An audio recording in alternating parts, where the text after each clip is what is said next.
RMJ Movie Reviews back again with another happy Halloween horror October movie review. Okay guys, I'm getting like totally obscure and totally absurd with my reviews this year because I kind of felt I've been traditional last year and the year before. So, of course I'm going to throw in the traditional ones, but I decided, like I said in the previous video, I'm going to try to switch it up a tad bit. I chose Color of Night, a very obscure Bruce Willis film, and that lovely young lady would be Jane March. This movie is from 1994. This is actually the director's cut. As it says on the cover, 15 extra steamy minutes. Ooh. This movie came out, Bruce Willis kind of was in a little bit of a lull. This was before Pulp Fiction and Die Hard 3 with a Vengeance. Bruce Willis he was on a roll because, you know, he did his first action breakout, Die Hard 1. Then I believe he had finished up moonlighting the TV series Kids Out There. Bruce Willis was on a TV show back in the day when he had hair.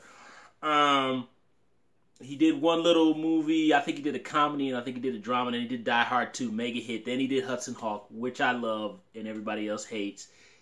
Gigantic box office bomb. That was a vanity project. And he kind of pulled it back together a little bit with Last Boy Scout, which, and I'm sorry, he did Bonfire of the Vanities too, which was loathed universally. I've only seen a little bit of that movie, never finished it. But Boy Scout kind of brought him back a little bit, but that movie wasn't as financially successful as Die Hard 2, but it still was a mediocre hit. But Bruce Willis, he did Death Becomes Her and a couple of other ones. So Bruce Willis, oh God, I forgot, he had Striking Distance.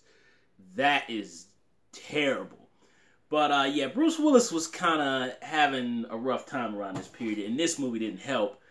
Now, you might ask, and this movie won a ton of Razzies. It was a box office bomb. I remember vaguely. I remember very well when this movie came out. I don't remember if it was summer or spring, but it was like it might have been the end of summer going into 95, I think. Somebody can correct me if I'm wrong.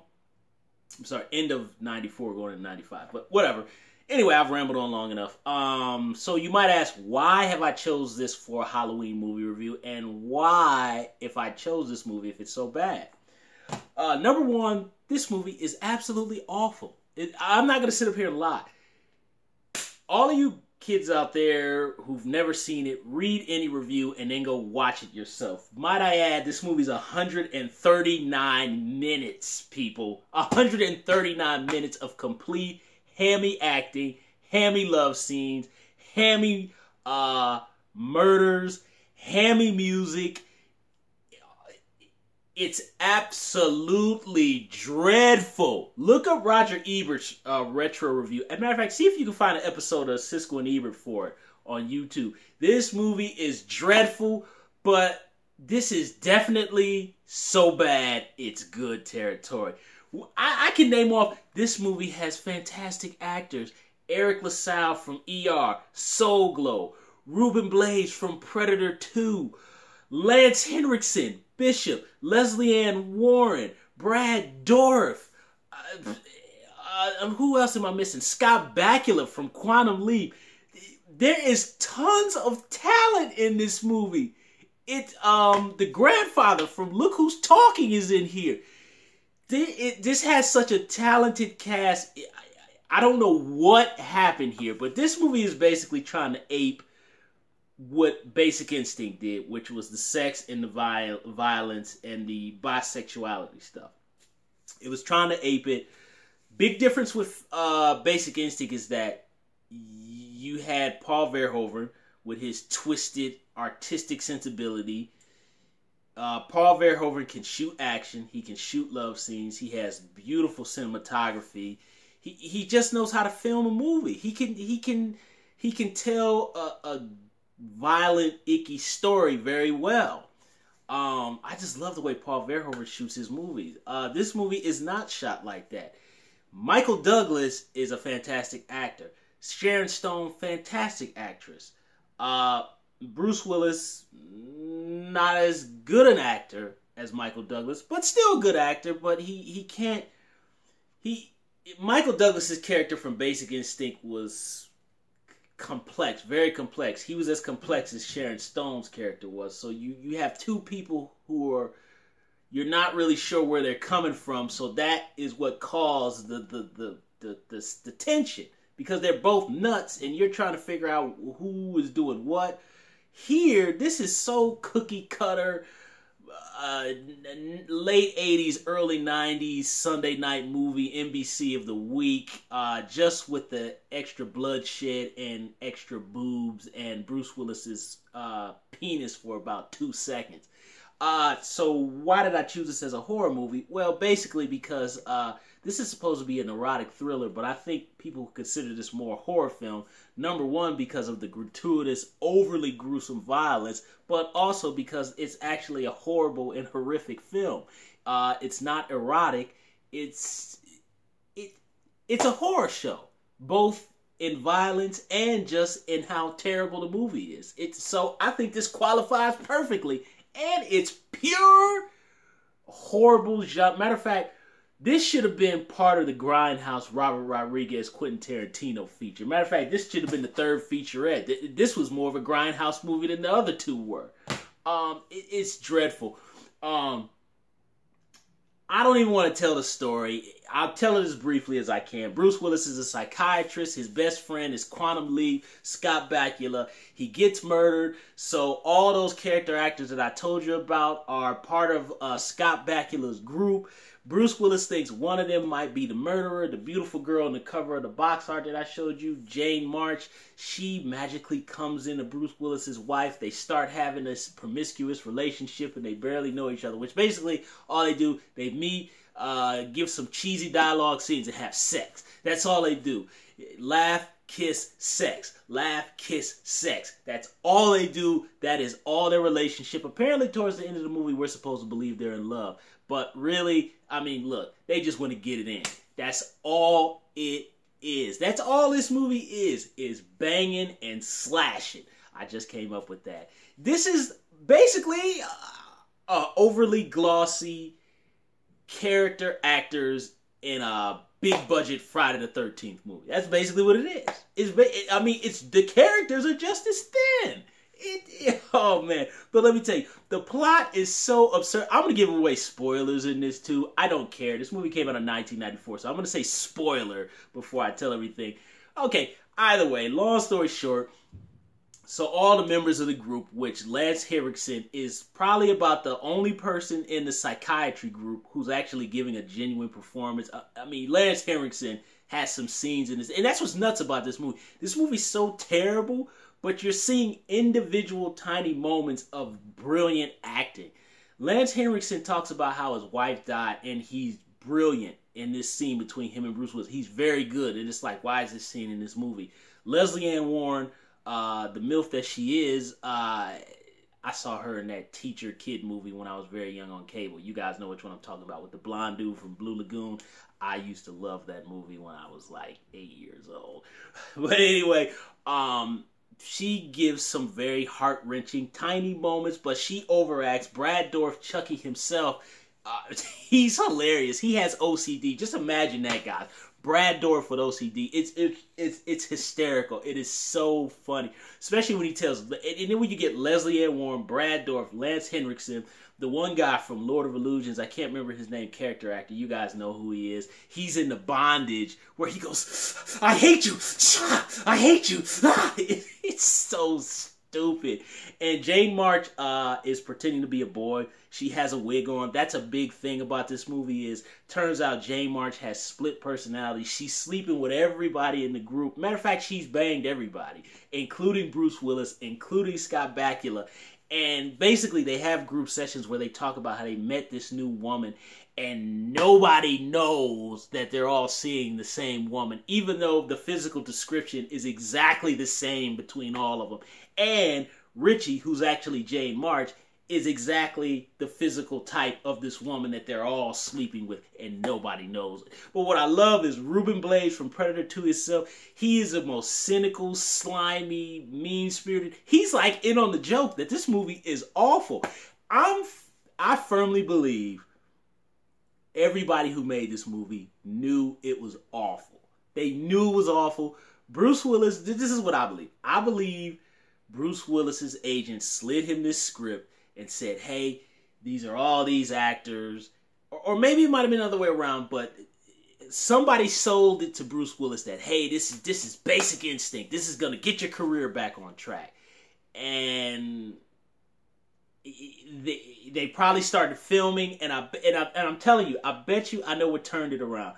Was when Bruce Willis was in the scene filming the psychiatry scenes, and he probably saw Jane March in that boy getup. Bruce Willis probably said to himself,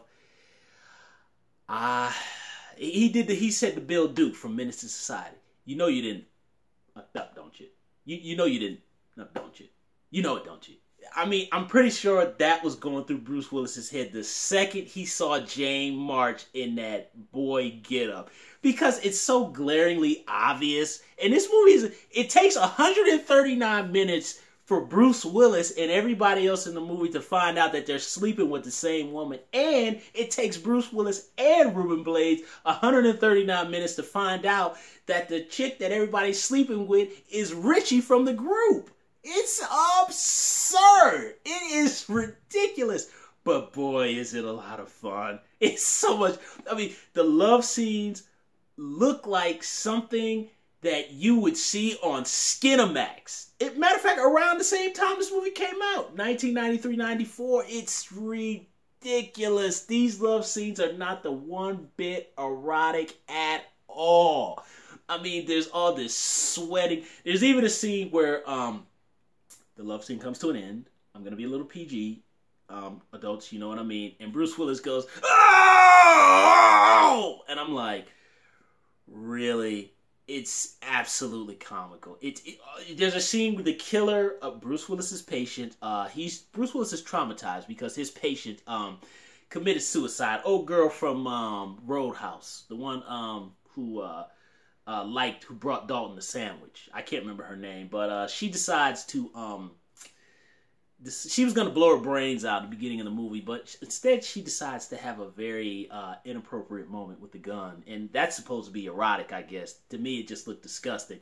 But Bruce Willis says, look, you just talking crazy. You come here all the time. You hate the whole world. You're just a self-hating person, which is probably not being very empathetic as a psychiatrist or a caretaker to a mentally ill person. Obviously, she doesn't take that too well and swan dives out the window right in front of Bruce Willis. And I love how Bruce Willis and Ruben Blades scenes in this movie are the best. They're the best. There's a scene where Eric LaSalle comes into the office while Ruben Blades is interrogating Bruce Willis. And he goes, hey, bro, what are you doing? You better knock, bro. This ain't no third world, bro. Knock before you come in. Their scenes are hysterical. And Ruben Blades is constantly calling people daffodils. Is that a curse word? I don't know. So somebody out there can tell me what that means. But it's hilarious. I love how he says to Bruce Willis, I want you to shut down the group because I'm concerned for your safety. You told me you couldn't handle it. It's the best. Oh, I'm telling you, this movie, if they would have cut out everything else and just made the movie Bruce Willis and Ruben Blades as two cops trying to catch a killer, hey, I'd have been in. It would have been the best movie in the world. This is absurd trash. The murder scenes are so gruesome and so violent. There's literally a scene at the end where Jane March, Texas Chainsaw Massacre 3 style, her hands are nailed to a chair. And Bruce Willis pulls them out, and Jane March literally starts rolling her eyes in her head. It's ridiculous. She apparently he did her Denzel Glory style and whipped her back all up. It's absurd. This movie is so bad. It's just fun. There's nothing greater than seeing Brad Dourif, Chucky himself, being OCD, so he counts the books before each psychiatry session and have a guy in the background like try to throw him off. So he's like 22, 23, 24, 25, and the guy in the background is like 612, 950, 1001. He's taunting him. It's the best, man. This movie is sleaze trash. the plot is just so absolutely convoluted and over the plot. Look, this is on the level of Basic Instinct 2. That's literally how bad this movie is. This movie is so bad, it makes Basic Instinct 2 look like a cleverly plotted Usual Suspects type of storytelling. That's just really how absurd it is. I could go on and on and on and just keep ripping this movie. But I tell you, I really enjoyed myself. Because the performances of the character actors, it's so hammy and it's so over the top. I can't. And the love scenes, I mean, there's this scene where every single time Bruce Willis... Oh, let me not mention the age gap between Jane March and Bruce Willis. Bruce Willis, I believe, around this time, might have been 38 years old or 39. He might have maybe been 40, I'm assuming. Jane March has got to be 21 or 22 at the most. So we're looking at some, you know, it just looks odd because this was around the time where Bruce Willis was, you know, visibly starting to age. He was still young Bruce Willis, but you could tell he was getting older. And to look at her, who she looks like a teenager, and they're like humping in the shower. It's oh my God, it's hysterical trash. It's great. But I will give you two things that I think are really good in this movie. A couple of the character actor moments. Tiny, but they're good. I will say the overly melodramatic Color of Night theme song. I really like the piano music. I mean, I actually like that song. It's so overly cheesy and it's ridiculous. But it's got a nice tune. I like that. I will say I do like the scenes where, because there's a lot of, as I learned from John Carpenter on the Thing commentary, there's a lot of split diopter scenes. So like where one character is in the foreground and one is in the background. There's a couple shots like that, and I really like those shots. I do think that some of the framing of the shots in this film are really well done. I in particular like the scene where Bruce Willis and Jane March in the restaurant, and Bruce Willis is in the foreground and Jane March's reflection is in the background. I really like the way that's framed. And Bruce Willis is kind of, I mean, man, he's really trying with the material. Bruce Willis is giving it his heart, man. Well, let me retract. He maybe not be giving it his heart, but he's really doing good with what he's got. And he kind of squeezes in a little bit of David Addison. So you're going between this grisly, ridiculous murder picture, and then you're going back with these comedy moments with Ruben Blades, and then the hammy performances of the character actors, and God, what else have I left out? It's one part of insane comedy. It's one part psychiatry couch, hammy TV movie of the week. It's other part Friday the 13th. It's other part Skinamax late night sex movie. It's terrible, but boy is it fun. All these terrible things. You guys got to hear the opening music too, because it starts with this really cheesy saxophony music. So the Hollywood movie production logo goes down, and it goes,